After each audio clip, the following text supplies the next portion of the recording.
it about large-scale robberies and heists that draws our attention? Maybe it's the Robin Hood factor, where people are stealing from big faceless banks or the government, or perhaps it's the way Hollywood portrays robbers as cunning and precise. These following heists are some of the biggest ever committed, and they were so well planned that even today, much of the loot and many of the robbers remain unaccounted for. D.B. Cooper. If James Bond were a criminal, he'd go under the name Dan Cooper. During Thanksgiving 1971, a man identified himself as D.B. Cooper boarded a Northwest Airlines plane and passed a note to a stewardess informing her that he was a hijacker. Cooper demanded $200,000 and some parachutes. After his demands were met, the plane lifted off from Seattle-Tacoma Airport. The calm and cool Cooper paid his bar tab, put on his parachute, and jumped from the plane 30 minutes later. To this day, only a few damaged bills have ever been found, but the rest of the money and Cooper never turned up. JFK Airport. If you've seen the movie Goodfellas, then you are somewhat familiar with this infamous heist. In 1978, a group of men initiated a plan to grab millions in cash from a vault at New York's JFK Airport. Also known as the Lufthansa heist, the robbery occurred in the early hours of December 11th when several men rounded up the security guards and workers and stole $6 million. Amazingly, police were never able to convict any of the crew for the robbery, although that likely had something to do with the fact that most of those involved ended up dying in various ways over the following year. The Great Train Robbery. In August 1963, a crew of robbers in England conducted a heist that sounded like something out of the Old West. By creating a fake stop signal, they were able to halt a Royal Mail train carrying over $7 million.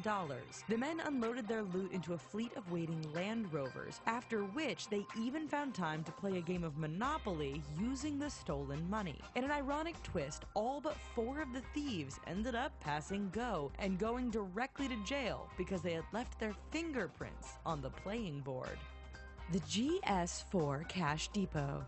Writing the next huge Hollywood blockbuster about an over-the-top heist and need some inspiration? Look no further. In September 2009, thieves used a stolen helicopter to land on the roof of the GS4 Cash Depot in Stockholm, Sweden. Security cameras captured the armed crew breaking into a skylight and entering via a ladder. Obviously well coordinated, the team sawed into the cages holding cash and were able to get away thanks to the use of several real and fake bombs placed at strategic locations around the area. Within a year, the crew, reportedly including former members of Serbia's special forces, were rounded up by the police. Banco Central, Brazil.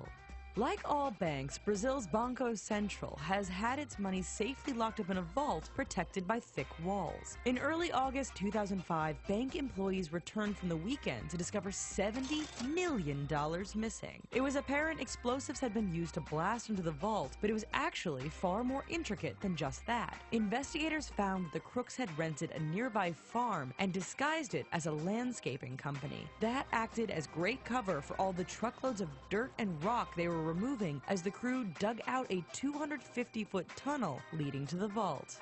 Harry Winston Heist.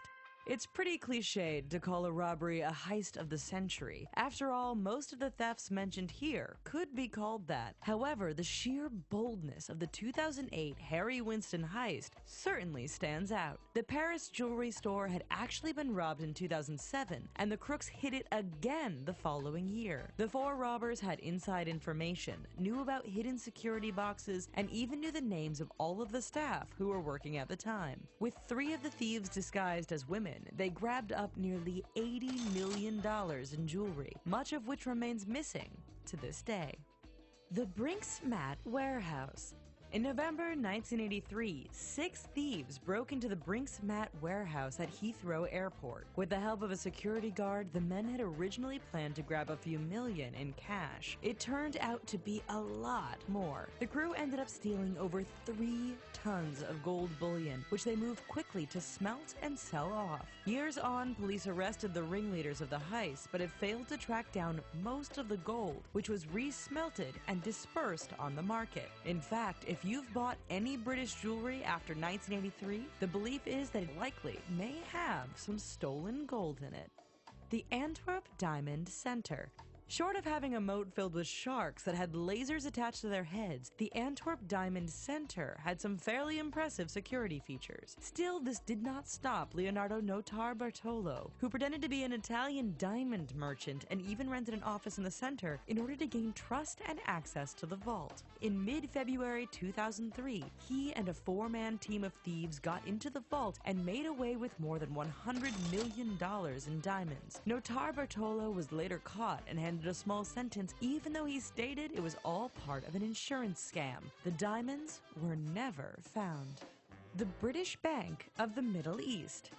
As this 1976 heist proves, being smart doesn't necessarily require a crew to be stealthy and cunning. With Lebanon rocked by civil war, a group believed to be linked to the Palestinian Liberation Organization decided the time was ripe for a massive bank withdrawal. Heavily armed, the group blasted their way into the bank and, using the cover of the war raging around them, blasted through walls of the vault inside the British Bank of the Middle East. With their own army of locksmiths, they emptied the place of gold and cash worth well over $100 million in today's value.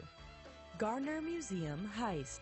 On St. Patrick's Day, 1990, two men dressed as police officers entered Boston's Gardner Museum and proceeded to subdue and tie up the security guards on duty. For a little over an hour, they went through the building, selectively taking 13 pieces of artwork worth around $500 million. In what is the largest theft of private property, this heist has proved to be airtight so far, as police have made no arrests and any leads have turned up dry. To this day, the artwork remains missing.